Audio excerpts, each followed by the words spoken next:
Hello everyone, welcome back to KidzCorner. My name is Miss Marcia and I will be reading a very special story to you today.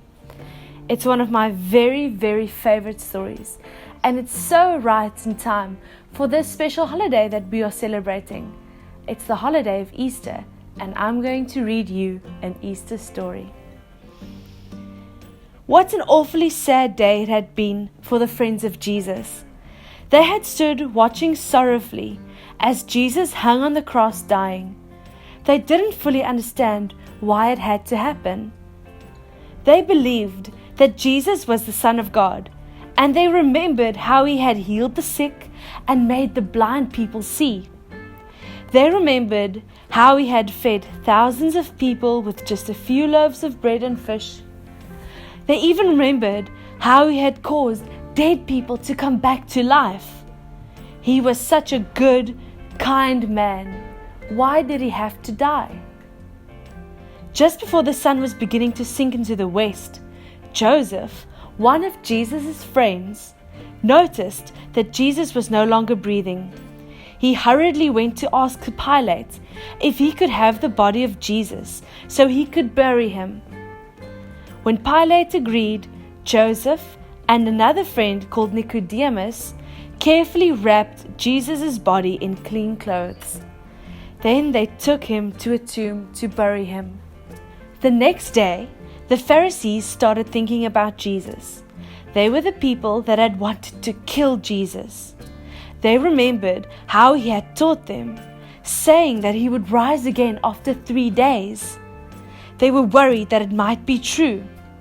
They also thought that Jesus' disciples would remember and might try to steal the body from the tomb, just so that they could say that Jesus rose again. They went to Pilate, suggesting that the tomb to be closed up with a huge stone and guards to be placed all around the tomb. Just before daylight the next day, the most amazing thing happened. There was a great earthquake. An angel from the Lord came down and moved the gigantic stone away from the door of the tomb and sat on it. The guards began to shake with fear. They fell down to the ground as if they were dead. Mary and some other women had decided to get up very early in the morning and go to visit the tomb where Jesus was buried. While walking down the road, they were discussing how they were going to get inside. They had brought along some spices and perfumes that they wanted to place on Jesus' body. They knew the huge stone had been placed in the doorway, and they had no idea how they were going to move it. What a surprise they found when they reached the tomb! The stone had already been moved, and there was an angel sitting on the stone. The women were quite afraid, but the angel spoke gently to them. "Do not be afraid. I know that you have come to see Jesus. He is not here, for he is risen, just as he said. Come and see the place where he lay." The woman went inside the tomb and found it empty, just as the angel had told them. The angel spoke to the woman one more time.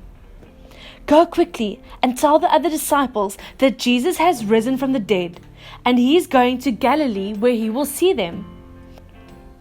The women did just as the angel had told them. They ran quickly from the tomb with fear and great joy to tell the good news to the other disciples. But when the woman found Peter and the other friends and tried to tell them the good news, they didn't believe them. When the woman persisted, Peter decided that he needed to find out for himself. He ran all the way to the tomb and he went inside. He saw the cloth that had been wrapped around Jesus, but the body was not there. He wondered if it could possibly be true. Did Jesus really rise from the dead? Was Jesus really alive? Two of Jesus' other friends were going on a journey to a village called Emmaus. As they walked and talked, they discussed all the things that had happened over the past few days. a man came along and joined the group. He walked along with them and wanted to join their discussion.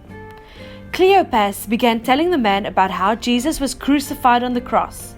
They talked about how the woman found the empty tomb. As they continued their journey, they invited the man to come in with them and have dinner. When they sat down to eat their meal, the man picked up a loaf of bread and broke it into pieces. Then he prayed for the meal and gave the bread to the men. At that very moment, they realized that that man was Jesus. They had been talking to Jesus the whole time and they didn't even know it. Then, another strange thing happened. As soon as they realized who it really was and had sat at the table with them, Jesus disappeared.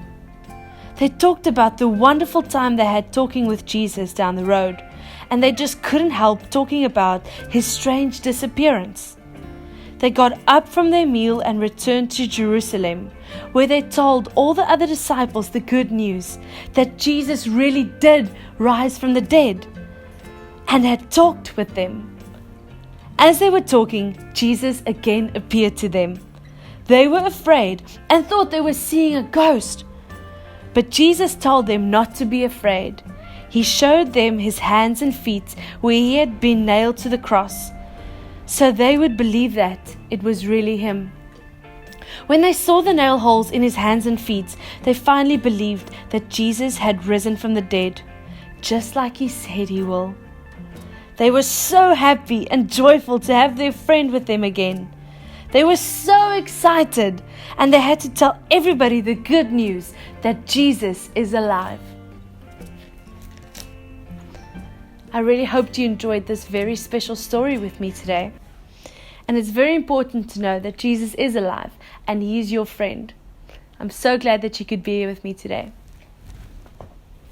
Say goodbye.